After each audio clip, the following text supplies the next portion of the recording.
তোমার বাবার তিল তিল করা টাকা, বেচারা কেউ 16 বছর বিদেশ, কেউ 18 বছর বিদেশ, রক্তটা পানি করে পয়সা রোজগার করে, কি পরিমাণ ঘাম শরীরটা দিয়া ঝরে আরব দেশে মরুভূমিতে। আহা, 12 ঘন্টা 14 ঘন্টা 16 ঘন্টা ডিউটি করে প্রবাসী, কি পরিমাণ ঘাম ঝরে এক এক প্রবাসী। প্রতিটা টাকার মধ্যে, প্রতিটা দিনার দিরহামের মধ্যে, প্রতিটা রিয়ালের মধ্যে ঘামে ভিজা, ঘামে ভিজা। এত ঘাম, এত কষ্ট করে যে মানুষটা স্ত্রীর আদর পায় না, ছেলে মেয়েদের আদর পায় না, 18 বছর 16 বছর 14 বছর, যার একটা ছোট বাচ্চা আছে, মনে করো মেয়ে আছে, ছেলে আছে ছোট, সে দেশে, বাবা বিদেশে, কি পরিমাণ বাচ্চাটা বাপকে দেখতে মন চায়। আমি তো ওই আমার সাথীদেরকে জিজ্ঞাসা করেন, আমার গাড়িতে রাতের যদি 3টা বাজেও আমি যাই, 2:30 3টায়, আমার ছোট মেয়ে 3 বছর বয়স, কোন সময় কোনো দিনও ঘুমায় না। আমি যতক্ষণ না যাই ওই ঘুমায় না। একটা দৌড় দিয়া দরজা সে খোলে, কলিং বেল টিপ দিলেই সে বুঝে আব্বু আসছে। তার মার সাথে সে আইসা গেটের সামনে দরজা খোলে, তো ও যখন হাসে আমার কাছে মনে হয় গোটা পৃথিবী হাসে। তো এমন আদর যেই বেচারা বছরের পর বছর কোরবানি করে দিছে সন্তানদের জন্য, একটু মুখে হাসি ফুটাবে স্ত্রীর জন্য, তো সেই বাবার সন্তান হয়ে তুমি এইভাবে জীবন শেষ করে দিলা। এটা ইনসাফ হলো ভাইয়া? বলো বাবা, বলো। প্রিয় বন্ধু আমার, বাপ আমার, সন্তান আমার, ছেলে আমার, কিশোর নওজোয়ান, আমি এক ফেরিওয়ালার মতো চিৎকার করে বললাম যে নিজেকে নষ্ট করে দিও না ভাই। আখলাক বড় সম্পদ, চরিত্র বড় সম্পদ। নারীর আসক্তি, জিনা ব্যভিচারের দৃশ্য, উলঙ্গ দৃশ্য, নারীর লোভ, বিশ্বাস করো তোমার দুনিয়াও শেষ করে দিবে, আখিরাতও শেষ করে। আল্লাহর নবী বলছে ফাত্তাকুদ দুনিয়া ওয়াত্তাকুন নিসা। আল্লাহর নবী বলছে উম্মত, দুনিয়ার ধোঁকা থেকে বেঁচে থাকো, নারীর ধোঁকা থেকে বেঁচে থাকো। বেপর্দা নারী, হারাম নারী, যে নারীকে দেখার তোমার অনুমতি নাই, ওর হাসি মূলত হাসি না, আগুন। ওর রূপ যৌবন মূলত যৌবন না, ওইটা জাহান্নামের কয়লা, আগুনের কয়লা, ওই তোমারে বরবাদ করে দিবে। আল্লাহ নবী সাল্লাল্লাহু আলাইহি সাল্লাম বলছে যুবক, যদি কষ্টই হয়, যদি কষ্ট হয় যৌবন ধরে রাখতে, তাহলে ফাআলাইহি বিসাওম, রোজাই রাখো, রোজা রাখো, রোজা রাখো। ফাইন্নাহু লাহু উইজাউন, কেননা রোজার মধ্যে যৌন শক্তি প্রতিরোধের প্রতিষেধক আছে, অ্যান্টিবায়োটিক। রোজা রাখো। আল্লাহ নবী সাল্লাল্লাহু আলাইহি ওয়াসাল্লাম ইয়া মা'শারাশ শাবাব, ডাইরেক্ট ডাক দিছি, ইয়া মা'শারাশ শাবাব, হে যুব সমাজ। কি মজাদার শব্দ, নবীজি নিজে বলছে, যুবককে আলাদা বলছে, হে যুব সমাজ। মান ইসতাতাআ মিনকুমুল বাআতা ফালিয়াতাযাওয়াজ, যার বিবাহের সামর্থ্য হয়েছে, 1 নম্বরের আর্থিক সামর্থ্য, 2 নম্বর শারীরিক সামর্থ্য, তো তুমি বিবাহ করো। ফাইন্নাহু আগাদ্দু লিল বাসার, বিবাহ তোমার চোখ নিচের দিকে হেফাজত করবে। ওয়া আহসানু লিল ফারজ, লজ্জাস্থানকে পবিত্র রাখবে গুনাহ থেকে। ওমান লাম ইস্তাতি, আর যদি কেউ এই মুহূর্তেই পারতেছো না, পরিবেশ, পারিপার্শ্বিকতা সব মিলাইয়া বিবাহের সময় এখনো হয় নাই, কিন্তু নিজের যৌন চাহিদা আছে, নিজের ভিতরের কামনা বাসনা আছে, এটা তো বন্ধ করে দেওয়া যাবে না। এমন কোন ট্যাবলেট দিয়া বলে যে তার যেন আর কোনো শারীরিক কোনো যৌন চাহিদাই যেন না থাকে, এমন ইনজেকশন দিয়ে দেন না, তাহলে তো মুশকিল, এটা বিপদ। এটা তো আল্লাহ প্রদত্ত, আল্লাহ প্রদত্ত। অতএব আল্লাহ নবী বলছেন ফাআলাইহি বিসাওম, তাক তাক ওদিকে তাকায়ও না ভাই, এত মানুষ সবাই বোঝানো সম্ভব না, কিছু পাগল ছাগল ফালতু গুলা থাকবে, এটা এত তান্ত হয়ে গেলাম। তো যে দুর্ব শুনছে, আমি এত সংখ্যার চিন্তাও করি না, মানুষ হয়েছে 10 কোটি, হ্যাঁ, আল্লাহ কইল আমি নিলাম না, কথা বুঝছেন? মানুষ হয়েছে 50 লাখ, আর সবাই আমার আলগি দিয়ে মনে করেন 4 রাস্তার মাথা নিয়ে হতা দিয়েছে। আল্লাহ বলছে আমি আনিস তোমার নিলাম না, খালি তো লাভ হইল কি? এই জন্য এটা কোনো বিষয় না। তো আল্লাহ নবী বলেন ফাআলাইহি বিসাওম, তাহলে তুমি রোজা রাখো। ফাইন্নাহু লাহু উইজাউন, এবং এটার মধ্যেই তোমার জন্য প্রতিষেধক রয়েছে। সবর করো, রোজা তোমাকে সবর করতে শিখাবে, রোজা তোমার চরিত্রকে পবিত্র রাখতে শুরু করে শেখাবে। এটা রাসূলুল্লাহ সাল্লাল্লাহু আলাইহি ওয়াসাল্লামের নববী প্রেসক্রিপশন, এটা নবীজির প্রেসক্রিপশন, নবীজির ঔষধ। তো আমার বলার উদ্দেশ্যে এই আয়াত আমি এই জন্য পড়ছি যে আলহামদুলিল্লাহ, নিজেকে চরিত্র গঠন, তোমরা যারা কিশোর, নওজোয়ান, যুবক, তোমরা যারা এখনো অবিবাহিত, তোমাদের কাছে বন্ধু অনুরোধ, চরিত্রের হেফাজতের নিয়তে, অভ্যস্ত বানাবার নিয়তে, নিজের আখলাকের পবিত্রতার নিয়তে মাহে রমজান সামনে, মাহে রমজান সামনে। এবারের রমজানে টার্গেট নাও 30 দিনের রোজার মাধ্যমে দিল থেকে আল্লাহর কাছে এইভাবে 30টা দিন হাতে গুনে তুমি আল্লাহর সাথে ওয়াদাবদ্ধ হও যে আল্লাহ 30 দিন আমি রোজা রাখবো, এবং যৌন চাহিদা, লজ্জাস্থানের চাহিদা, অশ্লীলতা, বেহায়াপনা, নর্তকী, নাচ গান, উলঙ্গ ছবি দেখা, নারীকে নিয়ে চিন্তা ভাবনা, মেয়েকে নিয়ে অস্থির চিন্তা ভাবনা, অবৈধ কোনো প্রেম সম্পর্ক, হারাম কোনো রিলেশন, এই সব ত্যাগ করে বন্ধু 30টা দিন মনোযোগ দিয়া রোজা রাখো, তারাবি পড়ো, ইফতার করো, সাহরি করো, তাসবিহ পড়ো, তেলাওয়াত করো, কোন আলেমে দ্বীনের সাথে উঠা বসা করো, ইমাম সাহেবের সাথে সম্পর্ক করো। ইনশাআল্লাহ দেখবা আল্লাহ চাহে তো 30 দিনের মাথায় আল্লাহ বলেন লাআল্লাকুম তাত্তাকুন, আমি আল্লাহ ওয়াদা দিলাম মুমিন তোকে মুত্তাকি বানিয়ে দেব। কে আমাকে বানাইলেন? কোত্থেকে আসলাম? কেন আসলাম? যিনি আমাকে বানাইলেন সেই মহান মালিক আমার, তিনি কি জন্য বানাইলেন? আমি যা করছি এটাই কি তিনি চাচ্ছেন কিনা? আর তিনি যা চাচ্ছেন আমি তা করছি কিনা? প্রতিনিয়ত যে মানুষগুলো কবরে যায়, মৃত্যুবরণ করে, কেউ নিজের ইচ্ছায় মরে না, মরতে চায়ও না, কিন্তু এক অদৃশ্য মালিক তাদেরকে নিয়ে যাচ্ছেন। কেন নিয়ে যাচ্ছেন? কোথায় নিয়ে যাচ্ছেন? শেষ পর্যন্ত এর পরিণতি কি? আমাদের গন্তব্য কোথায়? মঞ্জিল কোথায়? এই বিষয়গুলো নিয়ে ভাবা, ফিকির করা, এটা অনেক বড় নিয়ামত। আর শুধু দুনিয়া খাইলাম, ঘুমাইলাম, পেশাব পায়খানা করলাম, যৌন চাহিদা পূরণ করলাম, লজ্জাস্থানের চাহিদা পূরণ করলাম, যা মন চাই তাই করলাম, প্রিয় ভাই, এটা কাফের মুশরিকদের স্বভাব। কোরআনুল কারীমে স্পষ্ট আছে, আল্লাহ তাআলা বলেন কাফেরদের কথা হলো মা হিয়া ইল্লা হায়াতুনা দুনিয়া, জীবন বলতে আর কিছুই নয়, শুধুই দুনিয়া, এটাই জীবন। নামুতু ওয়া নাহইয়া, মরছি, বাঁচতেছি, কেউ মরে কেউ বাঁচে, এই জীবন। খাইয়া পয়লা দুনিয়া, ভোগ বিলাসিতার দুনিয়া, চাওয়া পাওয়া, প্রাপ্তি অপ্রাপ্তি, সবটাই দুনিয়া। আল্লাহ তাআলা কোরআনুল কারীমের মধ্যে বলেন এটা কাফেরদের কথা, ওয়াকালু মা হিয়া ইল্লা হায়াতুনা দুনিয়া। তাহলে বেঈমান, নাফরমান, কাফেরের কথা এটা যে জীবন মানে শুধুই দুনিয়া। আর কোরআনুল কারীমে আল্লাহ বলছেন জীবন মানে কোনটা? এটা তো কাফেরে না বলে যে জীবন মানে কি? দুনিয়া। আল্লাহ বলেন জীবন মানে কি? ওয়া ইন্নাদ দারাল আখিরাতা লাহিয়াল হায়াওয়ান। কোরআনুল কারীমে আল্লাহ স্পষ্ট বলছেন, বান্দা শোনো, নিশ্চয়ই আখিরাতই হচ্ছে জীবন, লাহিয়াল হায়াওয়ান, আখিরাতই হচ্ছে জীবন। ওমা হাদিহিল হায়াতুদ দুনিয়া ইল্লা লাহবুন ওয়া লাইব। আল্লাহ তাআলা বলেন, এটা একটু নামাইলে ভালো আছে, অপারেটর ভাই যদি একটু নামাই দেন, সামনে একটু উঁচা মনে হচ্ছে, দেন, ছেড়ে দেন। আল্লাহ তাআলা বলেন দুনিয়ার জীবন বান্দা আর কিছুই নয়, ইল্লা লাহবুন ওয়া লাইব, শুধুই তামাশা, শুধুই খেলাধুলা। তাহলে আল্লাহ বলছে দুনিয়া খেলাধুলা, দুনিয়া তামাশা। তাহলে জীবন কোথায়? আখিরাত। জীবন কোথায় বলে? আর বেঈমানের কথা হলো জীবন কি? খালাস। অতএব ইমানদার এবং বেঈমানের মধ্যে নিজেকে বুঝে নেওয়া উচিত, নিজের পরিচয় নিজেই তালাশ করে নেওয়া উচিত। আসলে আমি ইমানদারদের অন্তর্ভুক্ত না বেঈমানের অন্তর্ভুক্ত? আমার মানসিকতা দেখলে, চলাফেরা দেখলে বুঝাই যায় কে ইমানের পথে আছে আর কে কুফুরির রাস্তায় আছে। এটা আন্দাজ করা যায়,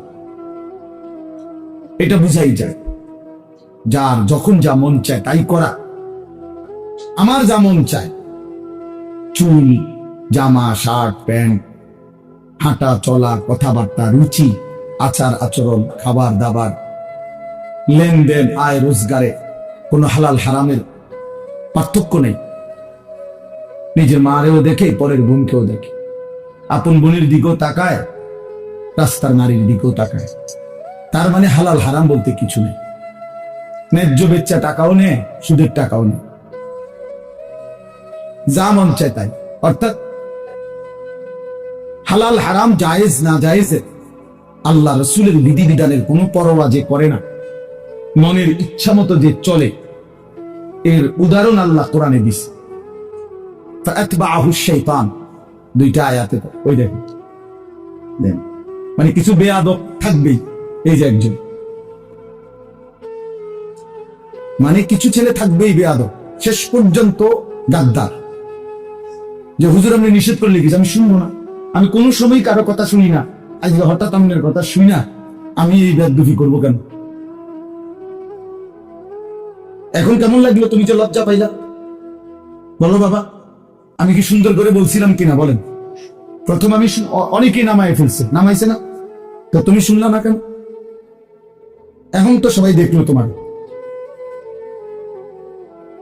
এই জন্য এইটা একটা মানসিকতা, যে আমার মনে যা চাই তাই। এবার এখানে কারো বিধিনিষেধ মানবো, আমি এমন মানুষ না।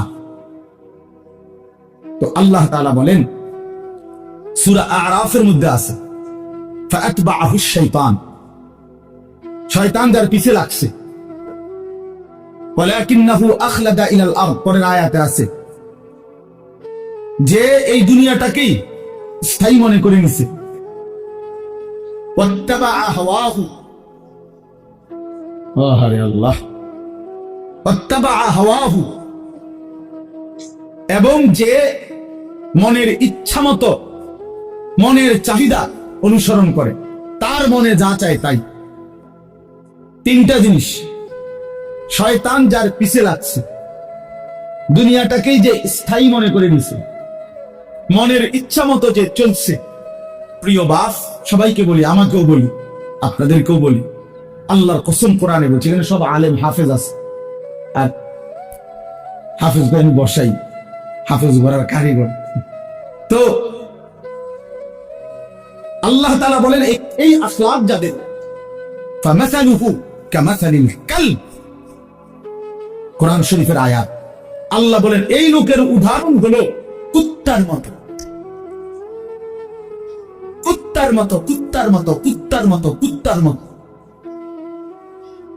এটা কুত্তার মতো। কালব অর্থ কি? ফামাসালুহু কামাসালিল কালব। আল্লাহ তাআলা বলছেন, নিজের পরিচয় মিলায় নাও, বুঝছো? নিজের জিন্দগি মিলায় নাও। সারাদিনে এক ওয়াক্ত নামাজ পড়তে মন চায় নাই, আর নিজের মনে যা চাইছে তাই করলা, খালাস। নিজের পরিচয় হিসাব করে নিলে ভালো। আল্লাহ তাআলা পরিচয় দিচ্ছে, ফামাসালুহু কামাসালিল কালব, তার উদাহরণ কুত্তার মতো। ইন তাহমিল আলাইহি ইয়ালহাস আও তাতরুকহু ইয়ালহাস।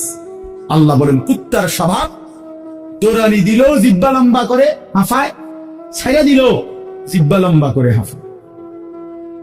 কুত্তা দাঁড়ায় থাকলো জিহ্বা লম্বা করে, শ্বাস নেয় এরকম করে, আর দৌড়ানি দিল জিহ্বা লম্বা করে শ্বাস। অর্থ হইল পাইলেও জিহ্বা লম্বা করে, না পাইলেও জিহ্বা লম্বা, জিহ্বা লম্বা। এর জন্য দোস্ত, আল্লাহ তাআলা স্পষ্ট পরিচয়। এরপরে যদি কারো লজ্জা না হয় তো তারা আর কি করবে? এরপরে যদি কারো বিবেক না থাকে যে আরে যা বেড়া, আমাদের কুত্তা কক, শুয়োর কক, আমার বেড়ি আমি সামু, আমি মোবাইলে সামু চাই, আবার কিতাক মানুষ কক না গরু নালে ছাগল, আমি নারী দেখবই, আমি ছবি দেখবই, আমি অস্থির দৃশ্য দেখবই, আমি সেটা দেব না। আরো যদি আমার যদি কুত্তার তুমি নিচে নামায় দেও, আমি নিলাম না, আমার গায়ে লাগাইলাম না, আমি আমার মতো চলবই, তো ঠিক আছে ভাইয়া, ঠিক আছে। লাস্তা আলাইহিম বিমুসাইতির। আল্লাহ বলছে নবী, আপনি কারো উপরে বল প্রয়োগকারী না, যে তারে যাইতা ধইরা নলে তোরে কল্লা হালাই দিব তুই যদি নামাজ না ফরস। এমন এমন জিম্মাদার আপনি না। কথা বুঝেন নাই? সর্বোচ্চ বলা, সর্বোচ্চ পৌঁছিয়ে দেওয়া। ইন উরিদু ইল্লাল ইসলাহা মাসতাতাতু। আল্লাহ বলছেন, নবীরা বলতেন, হে আমার জাতি, তোমাদের সংশোধন চাই, আমার সাধ্যে যেটুকু আছে এটুকু দিন। মাসতাতাতু অর্থ হলো আমার সাধ্য মতো, আমি যদ্দূর পারছি এদ্দূর, আমি যদ্দূর বলার সুযোগ পাইছি এদ্দূর, যেদ্দূর চেষ্টা করছি বুঝাইতে এদ্দূর, এরপরে আর কিছু করার নাই। তুমি যদি নিজেই নিজেকে বরবাদ করে দাও, ঠিক আছে, ঠিক আছে ভাইয়া, চলো, অসুবিধা কি? কারো দিনই থামে না, কারো রাতি আটকায় না, কেউ কারো জন্য দুনিয়ায় থামে না। আমার মৃত্যু তোমার লেগে আটকাইবে না, তোমার মৃত্যু আমার জন্য আটকাবে না, কারো জন্য আটকাবে না। প্রত্যেকেই একদিন আপন গন্তব্যে, আপন কবরে ফিরেই যাবে। আর কেউ না মরলেও আমি মরে যাবো, আমি না মরলেও তুমি মরে যাবে, মানে কেউ কারোর জন্য আটকাবে না। এই জন্য দোস্ত, এটা কোরআন থেকে বললাম। আল্লাহ তাআলা বলেন, আরাআইতা মান ইত্তাখাযা ইলাহাহু হাওয়াহু আফাআনতা তাকুনু আলাইহি ওয়াকিলা আম তাহসাবু আন্না আকসারাহুম ইয়াসমাউনা আও ইয়াকিলুন ইনহুম ইল্লা কাল আনআমি বাল হুম আযাল্লু সাবিলা। অর্থ হলো, সংক্ষেপে বলতেছি, একই কথা। আল্লাহ বলছে, মনের ইচ্ছাকে যে নিজের খোদা বানিয়ে ফেলছে, আল্লাহ বলে তার পরিচয় আর কিছুই নয়, শুধুই জানুন। ইনহুম ইল্লা কাল আনআম, সে আর কিছুই নয়, শুধুই জানুন। আনআম মানে কি? চতুষ্পদ জন্তু, এটা না?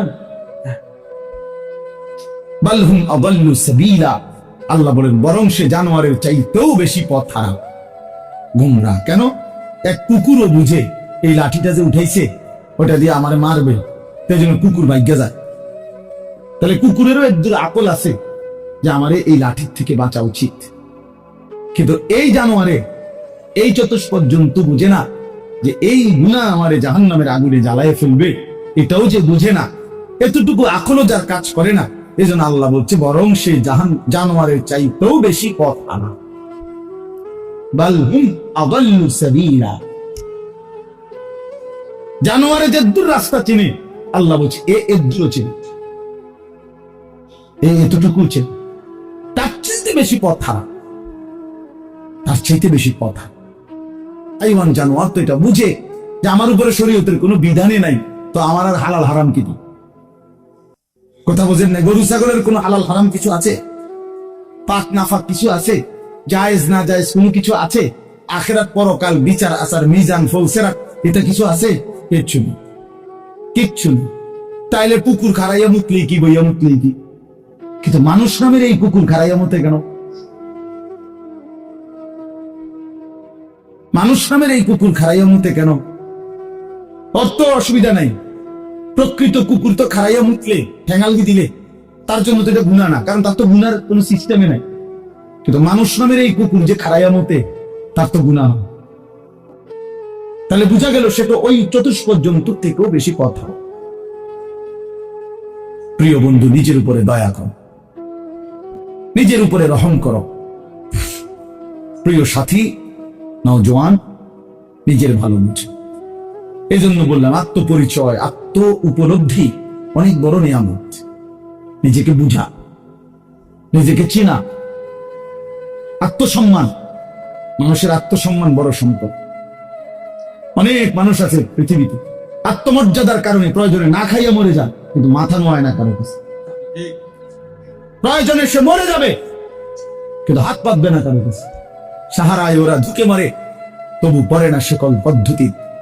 এটা আমরা কবি নজরুলের কবিতায় পড়ছিলাম যে কেন আল্লাহ তাআলা নবী সাল্লাল্লাহু আলাইহি সাল্লামের জন্য মক্কা কুরাইশদেরকে অধিকাংশ সাহাবী হিসাবে নির্বাচন করলেন কেন? পৃথিবীতে একমাত্র জাতি ছিল মক্কার কুরাইশরা, যারা প্রয়োজনে সাহারা মরুভূমিতে মরে যাবে দুকে দুকে, কিন্তু কারো গোলামি, কারো সঙ্গে ঘাড় নোয়ানো, কারো পরাধীনতা স্বীকার করা, এইটা তাদের স্বভাবে ছিল না। এই জন্য আরব উপদ্বীপে এই মক্কার জনগোষ্ঠীর উপরে তৎকালীন যুগে দুইটা সুপার পাওয়ার ছিল। একটা ছিল রোম সাম্রাজ্য, একটা ছিল পারস্য সাম্রাজ্য। ওই দুই সাম্রাজ্যের কেহই কোনোদিন একদিনের জন্য আরব এই উপদ্বীপে মক্কাবাসীর উপরে ক্ষমতা প্রভুত্ব তাদের আয়ত্তায় আনতে পারেন। এটা ঐতিহাসিক কথা। মানে তাগরে ঘাড় নয় তারে না, পারে নাই তাগর কি এরা অদম্য ছিল, কারোর সামনে মাথা নয়, আমার স্বাধীন, শুধু বকরির দুধ খাইতো, শুধু যাযাবরের জিন্দিগি, কিন্তু মানে সর্বদিকে কম, কিন্তু এর পরেও আত্মসম্মান সাংঘাতিক। এই জন্য আল্লাহ তাআলা বলছেন যে কেন নির্বাচন করলাম, এক অদম্য জাতি আমি বন্ধুর পাশে দিলাম।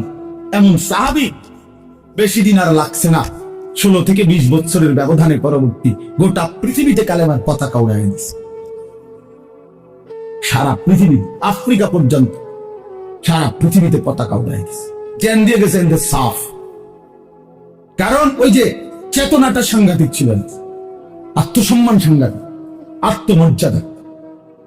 আটলান্টিক মহাসাগরের পারে দাঁড়িয়ে নবীর সাহাবী উকবা ইবনে নাফি বলছে যে হে এলাকাবাসী, তোমরা বলো এই সাগরের ওই পারে আর মানুষ আছেন? তখন জনবাসী, এলাকাবাসী বলছে ওই সাগর তো অথই সাগর, আমাদের পূর্বপুরুষ থেকে কারো জানা মতে এই সাগরের ওই পারে মাটিও নাই, মানুষ তো পরের খবর, এ তো অথই সাগর, এর কোনো কুল কিনারা নাই। হযরত উকবা ইবনে নাফি 22 বছর বয়স্ক সাহাবী, পুরো আফ্রিকা বিজয় করে এই আটলান্টিক মহাসাগরের পারে দাঁড়িয়ে নিজের ঘোড়ার 2 পাও ভিজাইছে, ঘোড়ার পাও পানি, সাগরের পানিতে ভিজাইয়া এরপরে আল্লাহকে বলছে, আল্লাহ তোমার বান্দারা সাক্ষী দিছে সাগরের ওই পারে নাকি কোনো মানুষ নাই, এই জন্য আমি থেমে গেলাম। যদি খোদার কসম মাওলা একজন লোক বলতো ওই পারে একজন মানুষ আছে, আমি আল্লাহর কসম রব এই ঘোড়া নামায় দিতাম, ওই লোকটার কাছেও কালেমার দাওয়াত পৌঁছে। একজনের জন্য আমি সাগর পাড়ি দিতে রাজি আছি, কিন্তু কেউ তো বলে না, আর কোন লোক নাই, এজন্য থেমে গেলাম। এই ছিল জিন্দেগি বন্ধু। এজন্য বললাম প্রিয় ভাই আমার, সবাই যার যাদের তোমার নিয়া আমার নিয়া ইয়াহুদিয়ে নাসায় বান্দরের খেলা খেলায়। আহা, 1 বছরের মধ্যে তোমার চুল কতবার বদলাইলো, 1 বছরের ভিতরে তোমার প্যান্ট কতবার বদলাইলো, 1 বছরের ভিতরে তোমার জামা গেঞ্জি কতবার বদলাইলো, 1 বছরের ভিতরে তোমার কথা বলার চলাফেরার ডিজাইন কতবার বদলাইলো। তাইলে তোমার নিয়া বেইমানে বান্দর খেলা খেলা, বেইমানে ডুগডুগি বাজায়, আর তুমি নাচো। ছি ছি ছি ছি ছি। কথা তো ছিল এই, আমাদের বাংলাদেশের একজন বক্তা আছেন, বড় দিন দরদি বক্তা, হযরত মাওলানা মুফতি নজরুল ইসলাম কাসিমি দামাত বারাকাতুহুল আলিয়া। উনি বলছেন যে আমি জীবনের এই 35-40 বছরে ইউরোপের শত শত দেশে প্রতিনিয়ত ভ্রমণ করছি। যে ইউরোপ আমেরিকার এক স্টেটে নাস্তা খাইছি, আরেক স্টেটে দুপুরের খাবার খাইছি, এইভাবে অনবরত সফর করছি, কিন্তু কোনোদিন জীবনের এই লম্বা সময় গোটা ইউরোপে আমার এই পাঞ্জাবি টুপি লেবাস একদিনের জন্য বদলাই নাই। আর এই গোটা ইউরোপের কোন এয়ারপোর্টে কোনদিন আমার 1 ঘন্টার জন্য 10 মিনিটের জন্য আটকায় না। আমার পাসপোর্ট, আমার লেবাস বরাবর, আমার পাসপোর্টে লেখা আমার ধর্ম ইসলাম, আমার পোশাকও বলে আমি মুসলমান, খালাস, আমার আটকায় নাই। এই জন্য দোস্ত আমার, বন্ধু আমার, আত্মমর্যাদা, আত্মসম্মান অনেক বড় সম্পদ। আজকে তোমরা ছেলেরা, বাবারা অনেক সুন্দর, তোমরা নওজোয়ান, এই 10 মিনিটের ভিতরে 5 মিনিটের ভিতরে ছুটে আইসা মাশাআল্লাহ কোরআনের মহব্বতে আল্লাহর দ্বীনের ভালোবাসায় ছুটে আসছো। শুনতেই তোমরা মাঠ ভরে এখন দৌড়াইয়া আইসা বসছো, এটা ভালো দিক, এটা প্রশংসনীয় দিক, এটা বুঝাই গেল। তোমরা যেই মনে করো আমি আসছি তো আসছো, কিন্তু বাকি এটা তো জানো যে আমরা তো আল্লাহর কথাই বলি, অন্য তো কোনো কারণ নাই, এখানে কোনো ত্রাণও নাই, রিলিফও নাই, এখানে অন্য কোনো টাকা পয়সা বিলি নাই, বন্টন নাই, শুধুই আল্লাহর কোরআনের কথা বলা হবে, এটাই মাকসাদ। তো এইটাই শুনতে আসছো, মহব্বত করেই ছুটে আসছো, ভালোবাসা নিয়েই বসছো। আমি তোমাদেরকে জন্য অনুরোধ করি প্রিয় ভাই, আরেকটু আল্লাহর জন্য আগাও, দ্বীনের জন্য আরেকটু আগাও, ইসলামের জন্য আরেকটু আগাও। তোমার কলিজায় যেহেতু বুঝেই আসছে ইসলাম সত্য, কোরআন সত্য, আল্লাহ সত্য, রাসূল সত্য, আমি মুসলমান, এটা যেহেতু গৌরব তোমার, এটাই যেহেতু ইজ্জত। প্রিয় বন্ধু, তুমি যদি আল্লাহর কথা মানার ক্ষেত্রে, দিন মানার ক্ষেত্রে, নামাজ পড়ার ক্ষেত্রে, আল্লাহকে রাজি খুশি করার ক্ষেত্রে আরেকটু যদি হিম্মত করে আগে বাড়তে পারো, খোদার কসম ইনশাআল্লাহ আগামীর ইসলামের পতাকা তোমাদের হাতেই উড়বে। ইনশাআল্লাহ ইসলাম উড়বে, ইসলামের পতাকা উড়বে। কাফের বেঈমান সব জায়গায় হেরে যাচ্ছে, জালেম সব জায়গায় হেরে যাচ্ছে। 7ই অক্টোবর 2023 আর 7ই অক্টোবর 2024, কত হলো? 1 বছর। নভেম্বর, ডিসেম্বর, জানুয়ারি, আরো 3 মাস, কত হলো? 15 মাস। প্রায় 15 মাসে এই ইসরায়েলের ইহুদি কুত্তারা গাজা, একটি এলাকায়, ফিলিস্তিনের একটি অঞ্চলে গাজা, এখানে 47,000, তাদের হিসাবে, সরকারি হিসাবে 47,000 ইমানদার মুসলমানকে শহীদ করছে এই গত 15 মাসের অব্যাহত আক্রমণে। 47,000, বাস্তবে আরো অনেক বেশি। আমরা ধরলাম তাদের রিপোর্ট যেটা, এটাই 47,000 ইমানদারের রক্তে ঝরিয়েছে। তাদের জাতিসংঘের রিপোর্ট হলো যে গাজার সমস্ত বাড়ি ভবন যেভাবে ধ্বংস করছে, বিধ্বস্ত করছে, ধারাবাহিক যদি কাজ করে, এগুলো আবার গড়তে চেষ্টা করে, তাহলে আগামী 30 বছরেও 20 বছরেও এগুলো কইরা শেষ করতে পারবে না। এইভাবে মাটির সাথে মিশায়া দিছে সমস্ত ভারী বসত ভিটা। লাখ লাখ সন্তান রাস্তার পথের ফকির হয়ে গেছে। এতিম বাচ্চার মা নাই, বাবা নাই, স্ত্রীর স্বামী নাই, স্বামীর সন্তান নাই, পুরুষের এইভাবে বিধ্বস্ত করছে 15 মাসের মধ্যে। বন্ধু, পৃথিবীর সমস্ত সুপার পাওয়ার, গোটা ইউরোপ এই ইসরায়েলের কুত্তাদেরকে অস্ত্র দিছে এবং সমর্থন দিছে। আমেরিকার কুত্তারা বারবার সবচেয়ে বেশি ডোনেশন করছে এই ইসরায়েলকে। এই ট্রাম্প, এই নতুন বেঈমান, এই বেঈমানও বলছে গাজাকে সমান করে দিবে ইসরায়েলের পক্ষ হইয়া। কিন্তু আল্লাহ পাক যেহেতু আছেন, 15 মাস পরেও এত রক্ত ঝরিয়ে, এত অত্যাধুনিক পৃথিবীর সমস্ত মারণাস্ত্র ব্যবহার করে এভাবে বাড়ি ধসে দিয়ে ইমানদারকে ঘর থেকে বঞ্চিত করার পরেও বেঈমানরা আল্লাহর দয়ায় হেরে গেছে। নাকে খত দিয়া, যুদ্ধ বিরতি দিয়া ইসরায়েলের কুত্তারা যুদ্ধ থামাইতে বাধ্য হয়েছে। এই মুহূর্তে বন্ধ যুদ্ধ, আলহামদুলিল্লাহ। এজন্য কুত্তা জিত নাই, ইমানদার জিতে গেছে। মুমিন হারে না, ইমানদার হারে না। রক্ত ঝরলেও ইমানদার হারে না। ছেলেরা মনে রাখো বাবা, সারা পৃথিবী তোমাদের কাছে আমি অনুরোধ করলাম, সারা পৃথিবী দেখো, সিরিয়ার জালেম 54 বছর একটানা এই সিরিয়ায় বাপতুতে জুলুম করছে। 54 বছরের স্বৈর শাসক ফ্যাসিস্ট, 54 বছর একটানা তারা দুইজনে বাপতুতে জুলুম করছে। 5 লক্ষ, সরকারি হিসাবে 5 লাখ ইমানদার মুসলমানকে শহীদ করছে ইয়াতে, সিরিয়াতে। কমপক্ষে 30 লক্ষের চাইতে বেশি মুসলমান উদ্বাস্তু, যারা ঘর হারা হয়ে গেছে। হাজার হাজার নারী ধর্ষিতা, লাঞ্ছিতা হয়ে জেলখানার অন্ধকার, কারাগারের অন্ধকার প্রকোষ্ঠে জীবনের 18 বছর। একটা বাচ্চা তো সে জন্মের পর থেকে মায়ের কোলে বড় হইয়া কারাগারেই বড় হইছে। এরকম শত শত মেয়ে যাদের বয়স হয়ে গেছে 18, 16 জেলখানাতে। এই সিরিয়ার এই কুত্তা বাশার আল আসাদ, এই জালেমের আমলে। কিন্তু এরপরও এত রক্ত, 5 লক্ষের চাইতে বেশি মুসলমানের রক্ত ঝরিয়েও জালেম টিকে নাই। 8ই ডিসেম্বর 2024 পলাইতে বাধ্য হয়েছে, পলাই গেছে। সিরিয়া এখন ইমানদারদের হাতে, মুসলিম মুজাহিদদের হাতে। বাংলাদেশের 16 বছরের জালেম 16 বছর প্রতি ইঞ্চি জমি, প্রতিটা সেক্টর, প্রতিটা বিভাগকে এমন নিখুঁত ছক দিয়ে আঁকছে, নিজের মতো করে করে নিছে যে একটা সুতা বাংলাদেশে পড়বে না এই জালেমের কারণে।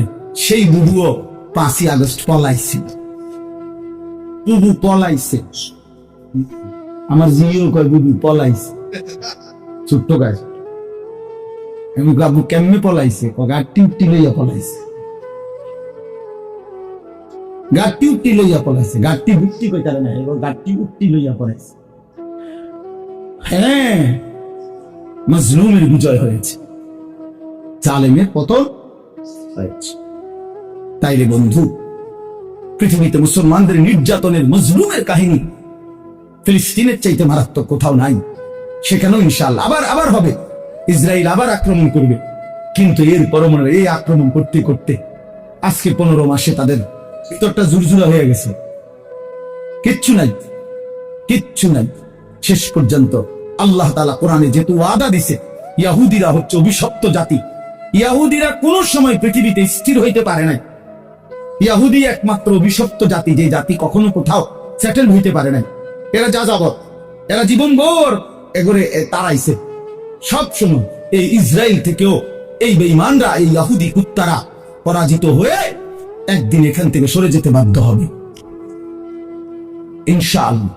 এজন্য মনে রাখো বন্ধু, সবসময় জিন্দেগি একরকম যায় না।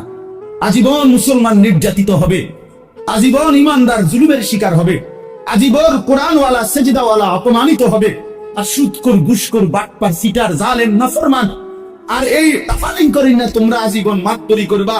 আর আলেম ওলামা ইমানদার মুসলমান তালেব ইলম কোরআন পড়নেওয়ালা এরা আজীবন মাথা নোয়া রাখবে। না আসমানওয়ালা আছে, মিয়া মনে রাখো, আসমানওয়ালা আছে। এত খামখেয়ালি মনে করো না, খামখেয়ালি মনে করো। বাংলাদেশের পরিবেশ এই মুহূর্তে কি? বাংলাদেশের পরিবেশটাও যদি কেউ দেখে, আলহামদুলিল্লাহ, একটা দিন মজুর কুলি ঠেলাওয়ালা কুলিওয়ালা মাড়ি গাড়ে এরকম দিন মজুরেরও স্বপ্ন কলিজায় আমার সন্তান হাফেজে কোরআন হবে। সমাজের সবচেয়ে উচ্চ পদস্থ ব্যক্তি, যে কোটি কোটি টাকার মালিক, হাজার কোটি টাকার মালিক, সেও স্বপ্ন দেখে আমার ছেলেটা হাফেজে কোরআন হবে। বারবার, একবার না, দুইবার না, সারা পৃথিবীর বুকে বাংলাদেশ যদি আজকের পৃথিবীতে পরীক্ষা জরিপ নেয় যে একটি মাত্র বিষয়ে বাংলাদেশের বারবার ফার্স্ট হয়েছে সারা বিশ্বে, এটা একটাই মাত্র বিষয় যেখানে প্রত্যেকবারে বাংলাদেশ বিশ্ব চ্যাম্পিয়ন, বিশ্বে প্রথম 70 দেশে, 90 দেশে, 110 দেশে, সেটা কোরআনুল কারীমের হাফেজ হেফজে কোরআনের মাধ্যমে। আমার দেশের হাফেজে কোরআন যাদের মাতৃভাষা আরবি, আহলে লিসান আরব, সেই আরবের অসংখ্য দেশকে পিছে ফেলে বারবার অনারবি, আরবি যার মাতৃভাষা না, এমন সন্তান বাংলাদেশের বারবার কোরআনুল কারীমের হিফজ প্রতিযোগিতায় ফার্স্ট হচ্ছে। সেদিন আল্লামা খালেদ সাইফুল্লাহ আইয়ুবী সাহেব বলতেছিলেন, আমার দেশের তাকরিম যেই ছেলে বারবার সারা বিশ্বে স্বর্ণ পদক পাইছে, হাফেজ সালেহ আহমদ তাকরিম, উনি বলছেন যে আমার স্বপ্ন যদি কোনোদিন কাবা শরীফের মধ্যে আল্লাহর ঘরে কোনোদিন অনারবি কোন ইমাম রাখে, তো হতে পারে একদিন তাকরিম আগামী দিনে কাবার ইমাম হবে। আর এটা আল্লাহর জন্য অসম্ভব, আল্লাহর জন্য অসম্ভব, এটা সম্ভব। ওমা যালিকা আলাল্লাহি বিআজিজ, আল্লাহর জন্য অসম্ভব না বন্ধু, ইনশাআল্লাহ। আব্দুল মালিক হাফিজাহুল্লাহ, হযরত মাওলানা আব্দুল মালিক, ওনার আব্বা বলতো, আমাদের কুমিল্লার লাকসামের মানুষ, জাতীয় মসজিদ বাইতুল মুকাররমের এখন যিনি খতিব, পৃথিবীর এমন কোন আরব দেশ নাই যেই দেশের ওলামায়ে কেরাম ওনারে চিনেন। বাংলাদেশে তিনি যদি পরিচিত হয় 10%, আরব বিশ্বে তিনি পরিচিত 90%। পৃথিবীর আরব দেশের বহু ইউনিভার্সিটিতে এই হযরত আমার দেশের বাইতুল মুকাররমের খতিব যিনি বর্তমান, ওনার কিতাব, আরবি লিখিত বই, কিতাব পৃথিবীর আরব দেশের ইউনিভার্সিটির সিলেবাস ভুক্ত। আল্লাহর কসম, আল মাদখাল উসুলে হাদিসের এক কিতাব সারা পৃথিবী পড়ে, এত সুন্দর, এত জামে, মানে উসুলে হাদিসের কিতাব আর পৃথিবীতে নাই। মানে হাদিসের বিষয়ের যত নিয়ম কানুন, হাদিস শাস্ত্রের, এটার উপরে ওনার লিখিত অনেক কিতাব, অনেক কিতাব। আমি বলতেছিলাম, ওনার আব্বা হযরত মাওলানা শামসুল হক রাহমাতুল্লাহি আলাইহি, ওনার বাবা আজীবন যেই মাদ্রাসায় মুহতামিম ছিলেন, আমি ওই মাদ্রাসায় মাহফিল করছি, বয়ান করছি, তো ওইখানে গিয়ে শুনছি, ওই বাবা একটা ঘরও দেখছি, ওনার পুরান একটা টিনের ঘর। তো ওনার আব্বা বলতেন সবসময়, হ্যাঁ আব্দুল মালিক, তোরে লইয়া আমার বেশি চিন্তা, তারে দিয়ে কি হইব, তারে দিয়ে কি তৈরি, মানে তে কেমনে চলবো ভবিষ্যতে। ওনার আব্বাই বলি, বেশি কি করছে, চিন্তা করছে। আব্দুল মালিক এখন জাতীয় মসজিদের খতিব। এই জন্য দোস্ত বন্ধু, ইনশাআল্লাহ ইসলামের বিজয় হবে, আগামীর সময় কালেমার বিজয় হবে।